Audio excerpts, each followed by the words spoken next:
Let's join her live right now. Afternoon to you, Gail. Let's start off with the all-important injury news. Bit of a positive update today?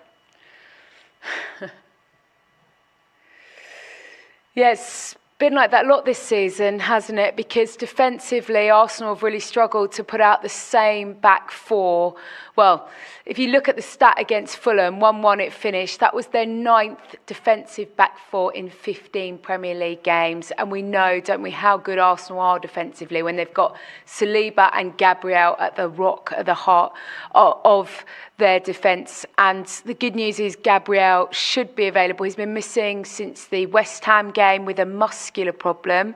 The bad news is that Ricardo Calafiori not quite there yet. And I think given that he arrived in the summer, £40-odd million, he's not managed to get a run of games together. He's being very, very cautious, I think, Arteta with him, because he's a huge asset for them to have, but not while he's on the bench. A bit disappointed, Arteta, when I spoke to him after the Fulham game on Sunday, but they had that big win, didn't they, in the Champions League against Monaco. A fantastic performance, wasn't it, from Bukayo Saka, his 3rd and 4th Champions League goal of the season. His numbers this season, Arteta talked a lot about them today, are pretty phenomenal in terms of his goals and his assists. Only Mo Salah is ahead of him.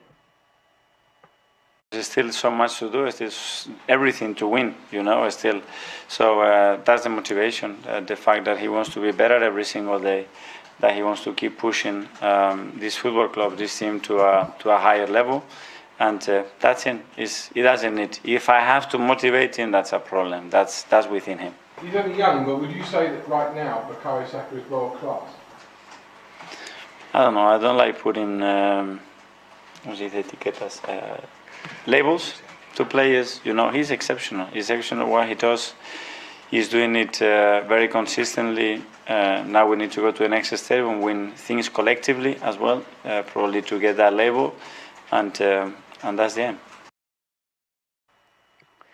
Really interesting as well to hear about where Saka goes next in terms of the evolution of the player. Talked a lot about him maybe moving centrally to have a chance of matching those numbers of the likes of Ronaldo and Messi. And we saw, didn't we, on Wednesday night, that spark, that creativity for Arsenal was back. Interesting that it was the first time that he's played Odegaard, Rice and Mourinho together in that midfield. And that did seem to open up the defence, didn't it? Because over the last few weeks, we all know they've become the set-piece kings, the corner kings. And it was interesting yesterday, we saw pictures, didn't we, of Nicolas Jova, the set-piece coach here at Arsenal, getting his own mural.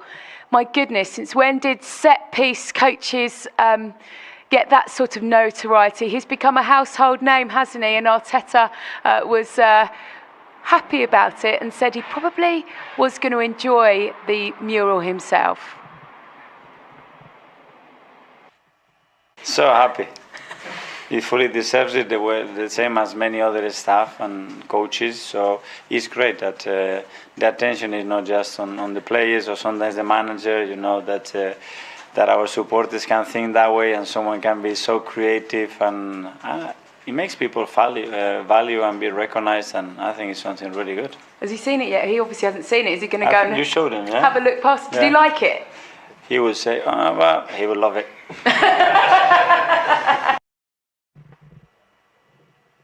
Well, one of the other plus points from Wednesday night was the performance of Miles Lewis-Skelly. He was just 18 years old. He found out he was starting his first Champions League game that afternoon, and he excelled, didn't he, on the pitch. Such a composed performance. Arteta spoke really highly of him as a person, how he handled the situation. And the big question for him now is, does he keep his place against Everton tomorrow at left-back, with a few injuries there as well? And I guess that's some of the benefits, isn't it, from having had so many injuries in that department. We could have seen the emergence of a new